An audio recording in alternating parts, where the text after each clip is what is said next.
Proverbs 4:14, do not set foot on the path of the wicked or walk in the way of evildoers. Elvis Presley said, when things go wrong, don't go wrong with them. Thank you very much. Couldn't resist. I tried to stop myself and I couldn't do it. I should have. Should have. Some things are best just never done. Oh, well. Terry's in El Paso, Texas. Hey, Terry, how are you? I'm fine, Dave. And yourself? Better than I deserve. What's up? Hey, just a question for you. There's a couple properties in my neighborhood that are going up for auction at the end of the month. Mm-hmm. And I'm thinking of making, a bid on them or an offer prior to going to auction, because I already talked to the company that's auctioning them.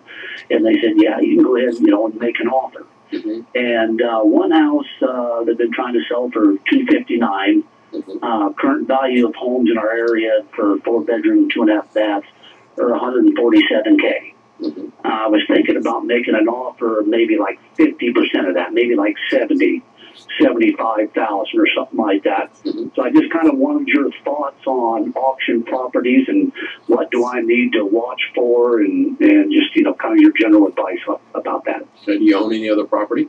Yes. Have you done the repairs? You know what you're looking at when you walk through, to where you're not going to buy something that's a mess? Well, actually, this Saturday they're opening up both houses. No, I'm saying if you walk through, do you have a clue? Yes. Okay. Because, some people don't know anything about repairs. They don't know anything about construction at all. Oh, okay. So I can walk through a house and or a property and feel very comfortable with, 98% anyway, with the construction technique and, what I'm getting myself into. Is there a bunch of mold and what's got to be fixed and what's the problems and that kind of stuff. So as long as you can do all of that and you estimate your repairs, you'll be fine. What you need to do is to get a hold of some current prices per square foot in the area. Okay. And then multiply that by the square footage of this property. That's a quick and dirty way to do an appraisal. And that's not old prices. It's not what it used to do. It's not what something sold for 3 years ago. It's, properties that are similar in location, similar in size. What are they selling for per square foot? Do you know anyone in the real estate business could pull you some stuff out of the MLS? Yes. Matter of fact, one of your ELPs helped me buy my house about 5 months ago. Okay. In about 25 seconds, they can download off the MLS real quickly some comparable sales. And it'll give you the average square footage of the closest 5 or 10 houses in the area. And price per square foot, right? Okay. And then just find out the square footage of the property you're looking at, multiply it by that, minus some repairs, and then, of course, you're going to discount it deeply. Yeah. So let's pretend that the property is actually worth what you think it's worth, say $150,000. Well, if you were to buy it at $75,000, that'd be 50% of value. If there's very little repairs to be done, that would be known as a steal. Okay. Okay. If you were to pay $150,000 for it and it's worth $150,000, well, crud, you didn't have to do an auction, you didn't have to do a foreclosure. You could have bought that from anybody, right? That's just paying retail. Roger. So we would never do that.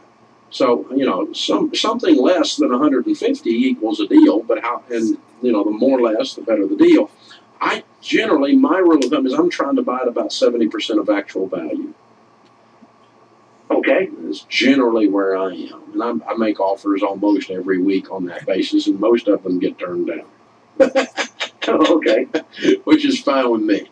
I'm not looking to own anything unless I got a great buy on it. And so, but cash, of course, and quick closing, and, you're not asking them to wait around on you to get a loan. You're not asking all this stuff. You're just going to write them a check and be done, almost like an auction. And I doubt that 75 will buy it if they're asking 250 and 150 is the value. Okay. I'll be shocked. But yeah. You never know. Now, are these auctions that are scheduled with reserve, or are they absolute auctions? I'm not sure, Dave. You know the difference? No, not really. Okay. With reserve means the seller has to approve the bid. Let's say they go through the whole auction process and they say $78,000 sold. The owner, whoever that is, probably a bank, has the right to accept that price or not. Okay. And so you could actually have an auction and a sale not happen when it's with reserve. When it's an absolute auction, When the hammer drops, a sale occurs. And so when you are the winning bidder at $78,000, you are the winning bidder. You bought it. Okay. Okay. And so you need to know whether it's an absolute or reserve. If it's reserve, they're only going to take the price if they get a good price. There's not going to be a steal at the auction day. Okay. So obviously the buyer prefers the absolute auction because the buyer's sniffing around for a bargain, right? Yes. So that's the other thing you need to find out. But you can learn a lot about these people by messing with them prior to the sale like you're doing and by getting your ducks in a row. Now, I think it's very wise to get your ducks in a row, meaning get your appraisal done, you do your walkthrough ahead of time, do a repairs estimate, do a good analysis, and then set in your mind what you're going to go. And if it goes $1 higher, you instantly emotionally step aside and become a spectator.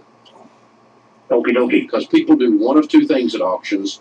They either pay too much because they get excited, or they don't bid as much as they should have because they get scared.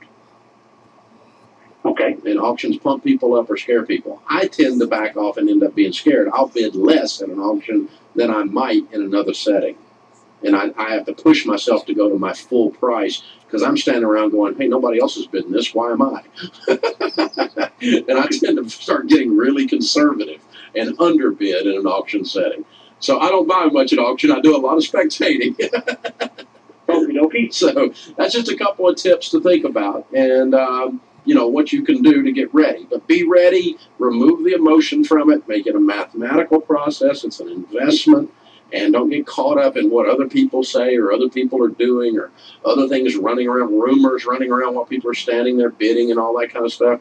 That'll cause you to pay too much or not pay enough. Jessica's in Oklahoma City. Hi, Jessica. How are you? Good. How are you? Better than I deserve. What's up?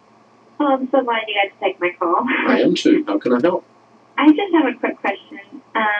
My husband and I were looking into buying an investment home, and I know that your guys said that you don't recommend. We will have to get a mortgage on it. Yeah, I don't recommend.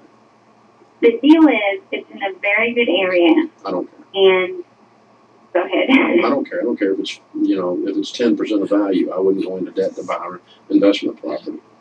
So you recommend, because we currently have another mortgage. We have a mortgage on our first home. And we only owe about $60 on that. That's good. That's awesome. So what I have done in my life and what I recommend to people is get your personal residence paid off. When you are debt free, you are in a position to build cash very, very quickly then and pay cash for your first rental. I will tell you from experience, that's the hardest one. Because you're saving and you're saving and you're saving, you finally get one. Now you got all the income coming off of that rental, plus you don't have a house payment over here on your home. And the second one, you can save up faster. The third one, even faster. Because each time you do that, you've got all these assets making you money, right? But I don't agree with the risk that the mortgage represents. Because, I mean, if you've been awake in the last 2.5, 3 years, you've seen people crash left and right all around you that borrowed money to buy rental properties and borrowed money to buy houses they couldn't afford. And they're carcasses on the side of the road everywhere, like the end of a science fiction movie or something. And I'm just not going to lead you into that. I love real estate, but I hate debt. Debt represents risk. And in this case, you are putting everything you own at risk. You're putting your home at risk and all the things you've done to this point, all at risk. And you really, really, really could have done a lot of very, very cool stuff if you hadn't bought this stupid thing and gotten yourself into debt. You really can mess yourself up. So I'm going to beg you to go slowly and pay cash. I can't talk many people into doing it in this crazy world we live, but there's a whole bunch of carcasses on the side of the road that wished they hadn't done this. The highways and byways are lined with, you know, the bodies of people that wish they hadn't done this.